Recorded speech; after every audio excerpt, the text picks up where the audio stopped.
Assalamualaikum warahmatullahi wabarakatuh. Alhamdulillahil hamdiyah wassalatu ala khairil waliyah wa ala alihi wa sahbihi.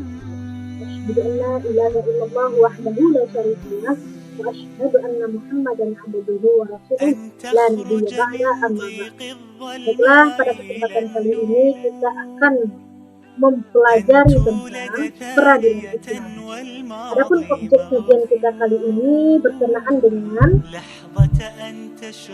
hakim, penggugat, tergugat, saksi, bukti, dan sumber. Baik, kita akan bahas satu persatu. Pertama, kita harus mengetahui dulu apa itu peradilan. Yang dimaksud dengan peradilan adalah sebuah lembaga pemerintahan atau negara yang ditugaskan untuk menyelesaikan atau menetapkan keputusan atas suatu perkara dengan adil berdasarkan hukum yang berlaku. Sedangkan pengadilan adalah tempat untuk mengadili suatu perkara, dan orang yang bertugas mengadili suatu perkara tersebut disebut dengan qadhi dan hakim. Itulah beberapa komponen dalam peradilan. Sebuah lembaga dinamakan dengan peradilan, orang yang bertugas mengadili suatu perkara itu dikatakan qadhi, sedangkan pengadilannya itu adalah hakim.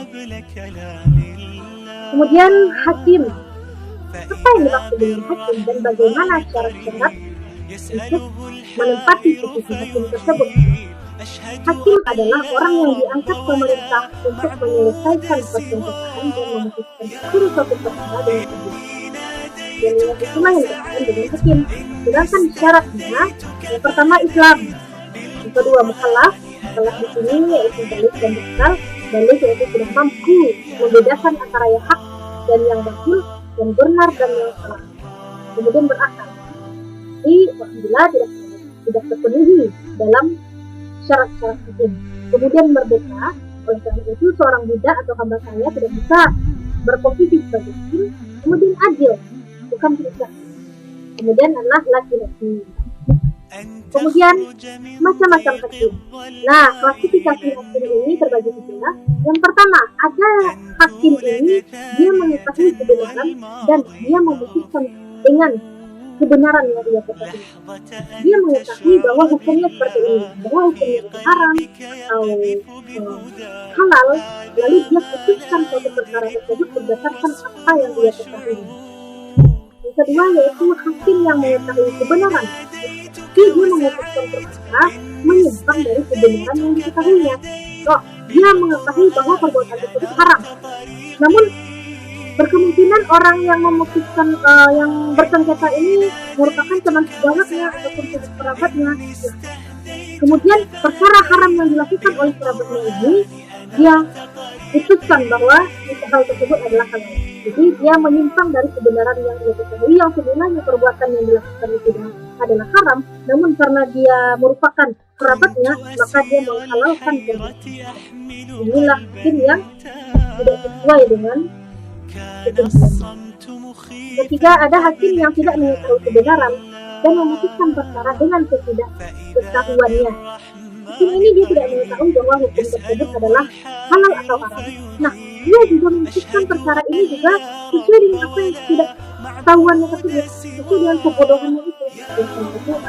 Dua hakim inilah yang tidak termasuk dalam kategori hakim yang sesuai dengan ketentuannya. Ini ya menyimpang dengan kebenaran. Karena itu dalam sabda Nabi mengatakan bahwa di antara hakim yang sudah tersebut hanya satulah yang masuk surga. Itulah ada hakim ini sebelah kakinya di neraka dan sebelah kakinya itu berada di surga. Itu siapapunlah nanti yang akan menjabat sebagai hakim, putuskanlah perkara tersebut dengan sesuai dengan kaidah atau hukum yang berdasarkan syariat. Dan kalau memang hukum tersebut hukumnya adalah halal, maka putuskanlah sesuai dengan apa yang telah tertulis. Jangan kita menyimpang dari kebenaran yang sedangkan yang dua lagi adalah itu ya masuk neraka. Hanya satu yang benar yang diakui bahwa dijamin oleh. Kemudian kita bahas dengan penggugat dan bukti. Yang dikatakan penggugat adalah orang yang mengajukan gugatan karena merasa dirugikan oleh pihak tergugat. Nah, apabila dua orang bersengketa, lalu orang yang mengajukan gugatan, nah inilah disebut dengan penggugat. Kemudian bukti adalah segala sesuatu yang ditunjukkan oleh penggugat untuk memperkuat kebenaran dakwaan, baik berupa surat resmi, dokumen, barang lain yang dapat memperjelas masalah terhadap terdakwa. Kemudian syarat gugatan. Yang pertama, gugatan harus disampaikan ke pengadilan, baik secara lisan maupun tulisan. Apabila seorang tersebut mampu untuk mengungkapkannya, maka dengan terlisan. Apabila seorang gugatan ini, penggugat tersebut adalah orang yang tunanetra ataupun cacat, kekurangan kebutuhan khusus, bisa dilakukan dengan tulisan. Dan gugatan harus diuraikan secara jelas.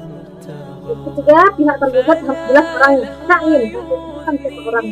Keempat, penggugat dan tergugat sama-sama Islam, balik dan beragama. Itu anak-anak tidak termasuk dalam kategori tersebut. Kemudian tergugat adalah orang yang terkena gugatan dari penggugat. Nah, tergugat dapat membela diri dengan membantah kebenaran gugatan dengan menunjukkan bukti-bukti ilustrasi dan bahan yang meyakinkan. Di samping melakukan. Sedangkan sumpah adalah apabila seseorang pendakwa menuduh sesuatu kepada orang lain sedangkan ia tidak mampu mengajukan bukti, maka tertuduh harus bersumpah untuk mengingkari apa yang dituliskan. Jadi apabila si pendakwa ini, dia melakukan atau menuduh tidak sesuai dengan apa yang terjadi, maka dia berhak bersumpah dengan cara sebagai untuk mengingkari ataupun untuk menyalahi dengan apa yang telah dituliskan di penggugat. Nah, kemudian syarat orang bersumpah yang pertama adalah balik, berakal, yang kedua atas kemauan sendiri tanpa paksaan apapun, yang ketiga adanya unsur kesengajaan bukan sengaja. Tujuan dan sumpah itu adalah menyatakan tekad untuk melaksanakan tugas dengan sungguh-sungguh dan bertanggung jawab terhadap tugas tersebut.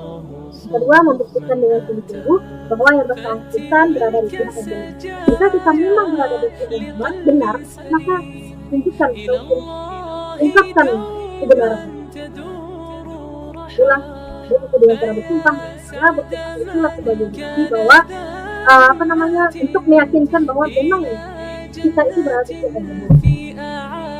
Kemudian saksi adalah orang yang diperlukan oleh pengadilan untuk memberikan keterangan yang berkaitan dengan suatu perkara. Ini tegaknya hukum dan tercapainya keadilan dalam pengadilan. Dan saksi itu harus jujur dalam memberikan keterangan. Itu seorang saksi harus terbebas dari pengaruh baik tekanan dari luar maupun dalam persidangan. Kesaksian tersebut hukumnya jadi memberikan kesaksian ini hukumnya wajib ain bagi orang yang mengusirnya, bukan bagi orang yang menanggungnya apabila ia bersedia untuk memberikan kesaksian. Dan apabila dikhawatirkan bahwa kebenaran tersebut akan hilang, itu perlu adanya orang saksi. Kemudian saksi-saksi ini beberapa saksi yang ditolak.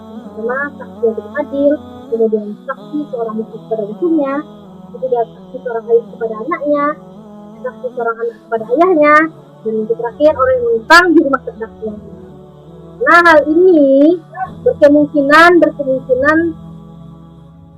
adanya diskriminasi. Mungkin karena dia adalah seorang ayahnya, lalu dia bergantung saksi seorang ayah saksi terhadap anaknya. Itu tidak bisa terjadi karena besar kemungkinan itu akan terjadi ataupun pembelaan terhadap karena dia merupakan orang terdekatnya gitu.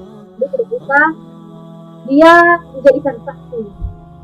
Nah, orang-orang yang disebutkan di sini apabila dia bersaksi maka dia tidak diterima saksinya. Kemudian saksi palsu. Dan bagaimana saksi?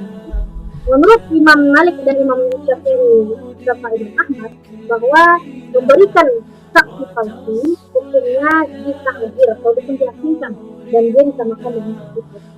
Sedangkan Imam Malik menambahkan bahwa saksi palsu tersebut harus dipermalukan di masjid, pasar, dan di tempat berkumpulnya manusia pada umumnya. Maksudnya adalah dia harus dipermalukan di khalayak.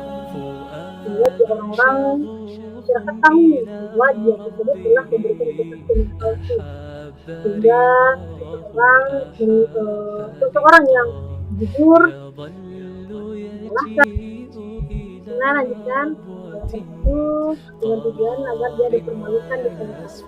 Karena dengan perbuatan itu orang yang jujur ataupun orang yang benar disalahkan, sedangkan orang yang salah dibenarkan. Dia harus diberikan hukuman sampai sesuai dengan apa yang dilakukan. Karena kedua negara mengatakan riba usai ilmu bimaiol lebih riba terhadap sesuatu ataupun riba terhadap melakukan sesuatu ulang terhadap sesuatu itu, maka dia harus mempertanggungjawabkan konsekuensi yang terjadi. Itulah yang dapat saya sampaikan membahas tentang peradilan Islam tadi. Semoga bermanfaat. Yang kurang bermanfaat, kalau masih telah menonton, assalamualaikum warahmatullahi wabarakatuh.